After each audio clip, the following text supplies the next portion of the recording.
जेको इंसान जेके घणो चाहींदो आहे न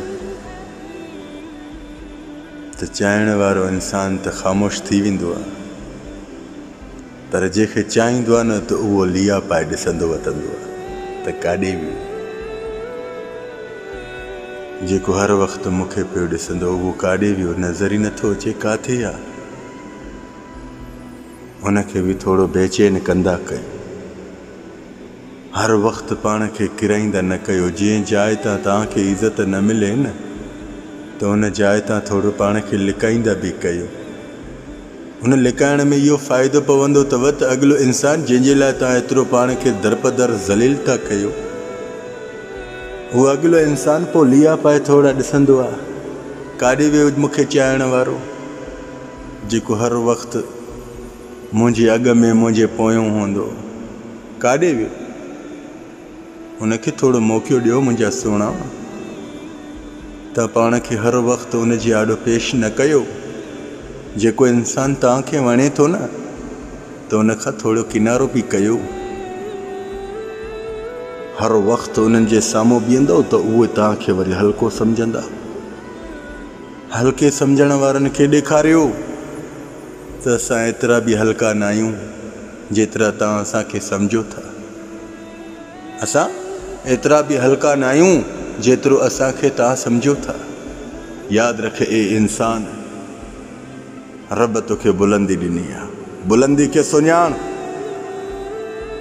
पाण खे ख़राबु न कर, के इंसान जे करे ख़राबु न कर। मां मञा थो तुंहिंजी हिनमहिल दिलि तड़पे थी कंहिं इंसान जे लाइ, पर उन इंसान जी दिलि में तूं फ़िलहालु न आहे। उन इंसान जी दिलि में फ़िलहालु तूं न आहे। उन वक़्त में ईंदेसि जे वक़्त में तूं उनखे ॻोल्हियो बि न लभंदे। ख़ुदा जो कसम ग़लति ॻाल्हि कंहिं तीअं साम्हूं या माउज़र सां ॻोल्हियो आहे। मुंहिंजा सुहिणा, मुंहिंजे हक़ ऐं सच जा लेक्चर अथव। जेको इंसान तव्हांखे, मां मञा थो तव्हां मजबूर आहियो, आशिक़ मजबूर आहे। छा आशिक़ मजबूर आहे?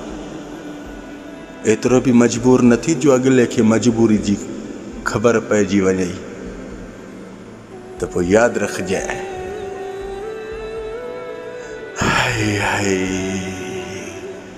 उहे मजबूरी जो फ़ाइदो बि वठंदा अथई। उहे अञा वधीक अज़ियतूं ॾींदा अथई, अञा वधीक तकलीफ़ूं ॾींदा अथई। सुहिणा, जंहिंसां दिलि लॻेव उन खां पासो कयो।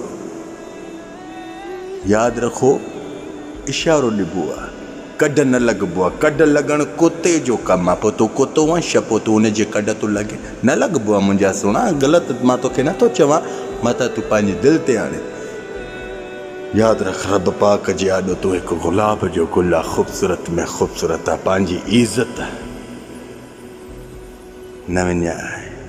इन इज़त जो क़दुरु उन वक़्त में थींदो अथई जंहिं वक़्त में तोखे थुक बि न हणंदा आहिनि। ख़ुदा जो कसम छा कयां सच जा लफ़्ज़नि, पोइ मूंखे चवणु न आया अलाए इन जे करे तुंहिंजी रत सड़े थी।